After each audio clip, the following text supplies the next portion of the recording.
ம். அண்மை செய்தி. தமிழகத்தில் கடந்த 1ஆம் தேதியில் இருந்து 14ஆம் தேதி வரை 3350 கிலோ கஞ்சா சிக்கிய நிலையில் 5.5 டன் கஞ்சா அழித்ததாக கூறப்படுகிறது. கூடுதல் விவரங்களை தலைமை செய்தியாளர் ஜெயக்குமார் வழங்க கேட்கலாம். வணக்கம் ஜெயக்குமார், கூடுதல் தகவல்களை வழங்கலாம். வணக்கம் அருண். தமிழகத்தில் கடந்த ஆகஸ்ட் 1ஆம் தேதியிலிருந்து இன்று 14ஆம் தேதி தற்போது வரை சுமார் 3350 கிலோ 800 கிராம் கஞ்சா பறிமுதல் செய்யப்பட்டிருக்கிறது. 5.5 டன் கஞ்சா தமிழகத்தினுடைய 4 மண்டலங்களிலும் அழிக்கப்பட்டிருப்பதாக காவல்துறையினுடைய புள்ளி விவரம் கூறுகிறது. தமிழகம் கஞ்சாவினுடைய விற்பனையிலும் கஞ்சாவினுடைய புழக்கத்திலும் முதலிடத்தை நோக்கி நகர்ந்து கொண்டிருக்கிறது. குறிப்பாக கடந்த 1ஆம் தேதி 1/8/2024 சென்னை தாம்பரத்தை அடுத்த முகச்சூரில் கன்னியப்பா என்பவர் விற்பனை செய்த 2 கிலோ அதாவது கஞ்சா பறிமுதல் செய்யப்பட்டிருக்கிறது. அவரோடு சேர்த்து 2 பேர் கைது செய்யப்பட்டிருக்கிறார்கள். அவர்களிடமிருந்து போதை மாத்திரையும் பறிமுதல் செய்யப்பட்டிருக்கிறது. அதே போன்று 1ஆம் தேதியே தேனி மாவட்டம் உத்தமபாளையத்தில் 10 கிலோ கஞ்சாவும் பறிமுதல் செய்யப்பட்டு 4 பேர் கைது செய்யப்பட்டிருக்கிறார்கள். 2/8/2024 தேனி மாவட்டத்திலேயே கஞ்சா விற்பனை செய்த பெண் உட்பட 18 பேர் கைது செய்யப்பட்டு இந்த 18 பேரிடமிருந்து 46 கிலோ கஞ்சா பறிமுதல் செய்யப்பட்டிருக்கிறது. 3ஆம் தேதி ஆந்திராவிலிருந்து மதுரைக்கு லாரி மூலமாக கஞ்சா கடத்தி வந்த 7 பேர் கைது செய்யப்பட்டு 3 பேர் பிடிக்க முடியாமல் தலைமறைவாக இருக்கிறார்கள். அவரிடமிருந்து 120 கிலோ கஞ்சா, அதே போன்று கடத்தலுக்கு பயன்படுத்தப்பட்ட லாரி, 5 செல்போன்கள் பறிமுதல் செய்யப்பட்டிருக்கிறது. 4/8/2024 தஞ்சாவூர் மாவட்டம் கும்பகோணத்தில் இருசக்கர வாகனத்தில் கஞ்சா விற்பனை செய்த தம்பதிகள் கைது செய்யப்பட்டிருக்கிறார்கள்.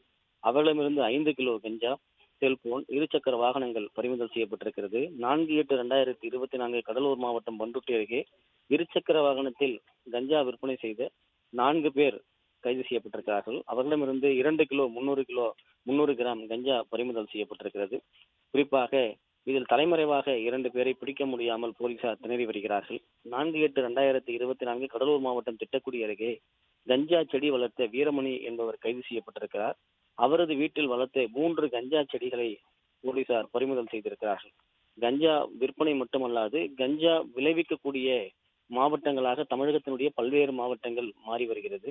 5/8/2024 ஆந்திராவில் இருந்து தமிழகத்துக்கு லாரி மூலமாக கஞ்சா கடத்தி வந்த திவான் ஷெரு என்பவர் கைது செய்யப்பட்டு லாரி மூலமாக கடத்தி வரப்பட்ட 443 கிலோ கஞ்சா பறிமுதல் செய்யப்பட்டிருக்கிறது.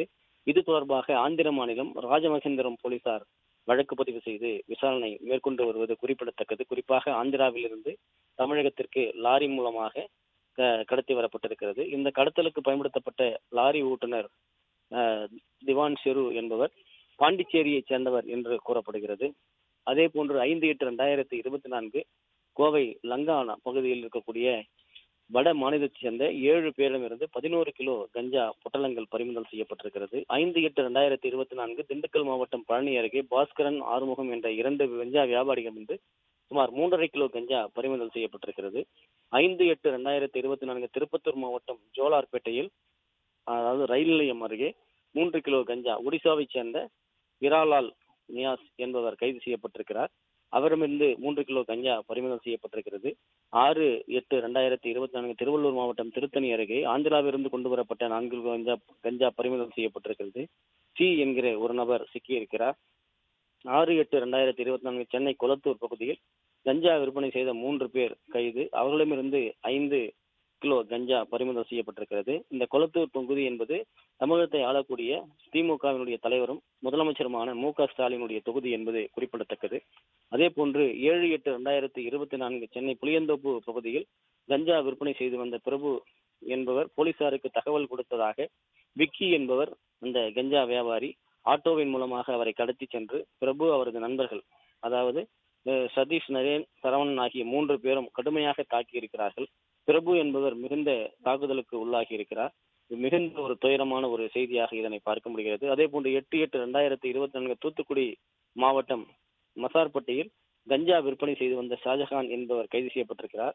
அவரிடமிருந்து 200 கிராம் கஞ்சா பறிமுதல் செய்யப்பட்டிருக்கிறது.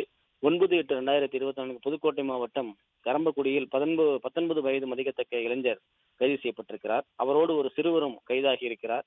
அவரிடமிருந்து 1 கிலோ 100 கிராம் கஞ்சா பறிமுதல் செய்யப்பட்டிருக்கிறது.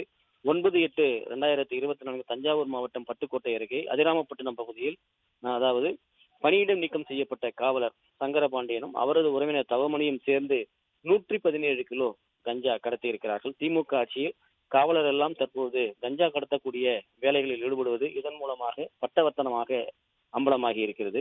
10/8/2024 மதுரை மாவட்டம் முஸ்லிம்பட்டி அருகே 6 கிலோ கஞ்சா பறிமுதல் செய்யப்பட்டிருக்கிறது. கணேசன் என்பவர், இவர் ஏற்கனவே குண்டர் சட்டத்தில் கைதானவர். தற்போது கஞ்சா வியாபாரத்தில் கொடிகட்டி பறப்பதாக கூறப்படுகிறது. 10/8/2024 கடலூர் மாவட்டம் பண்ருட்டி அருகே கஞ்சா விற்பனை செய்த 5 பேர் கைது செய்யப்பட்டிருக்கிறார்கள். அவர்களிடமிருந்து கஞ்சா எங்கே வைத்திருக்கிறார்கள் என்பதை காவல்துறையால் கண்டுபிடிக்க முடியாமல் திணறி வருவதாகவும் கூறப்படுகிறது. 10/8/2024 விருதுநகர் மாவட்டம் அருப்புக்கோட்டை அருகே கஞ்சா விற்பனை செய்து வந்த நாகராஜ் என்பவரிடமிருந்து 1 கிலோ 300 கிராம் கஞ்சா பறிமுதல் செய்யப்பட்டிருக்கிறது.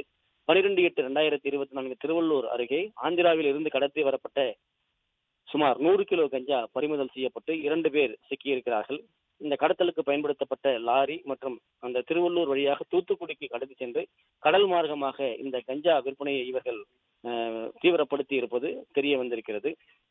அதே போன்று 12/8/2024 அன்று செங்கல்பட்டு மாவட்டம், காஞ்சிபுரம் ஆகிய பகுதி, திருவள்ளூர் ஆகிய பகுதியில் 10 மாவட்டங்களிலிருந்து 957 கிலோ கஞ்சா பறிமுதல் செய்யப்பட்டு அழிக்கப்பட்டதாக காவல்துறையினுடைய புள்ளி விவரம் தெரிவிக்கிறது.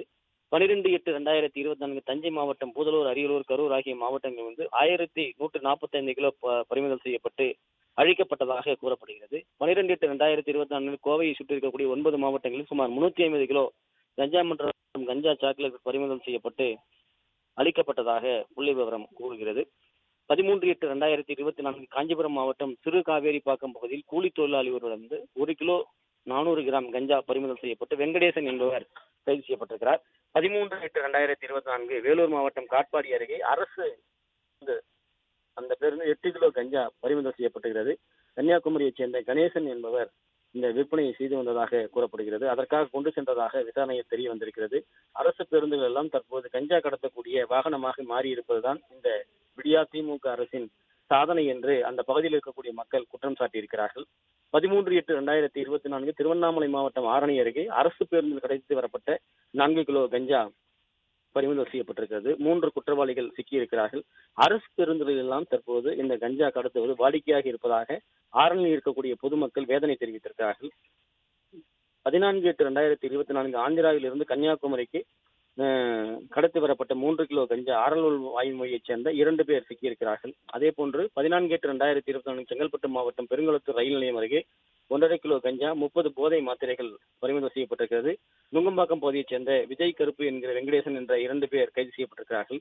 கஞ்சா, கஞ்சா சாக்லேட், கஞ்சா எண்ணெய், கஞ்சா கேக், போதை மாத்திரைகள் போன்ற பல்வேறு வடிவிலான போதைப் பொருட்கள், மெத்தப்பட்டமைன், பிரவுன் சுகர், அதே போன்று உயர் வகையைச் சார்ந்த போதைப் பொருட்களும் தமிழகத்துடைய விற்பனை கிடங்காக மாறியிருக்கிறது. தமிழகம் போதைப் பொருள் விற்பனையில் முதலிடத்தை நோக்கி நகர்ந்து கொண்டிருப்பதாக பொதுமக்கள் வேதனை தெரிவித்திருக்கிறார்கள். கட்டுப்படுத்த வேண்டிய திமுக அரசும் காவல்துறையும் என்ன செய்து கொண்டிருக்கிறது என்கிற கேள்வி எழுகிறது. கஞ்சா விற்பனையில் தமிழகம் முதல் மாநிலமாக இந்த ஆண்டு விருதை பெறுவதற்குள் கஞ்சாவை கட்டுப்படுத்த வேண்டும் என்பது பொதுமக்களுடைய கோரிக்கையாக இருப்பது குறிப்பிடத்தக்கது. தகவல்களுக்கு நன்றி ஜெயக்குமார்.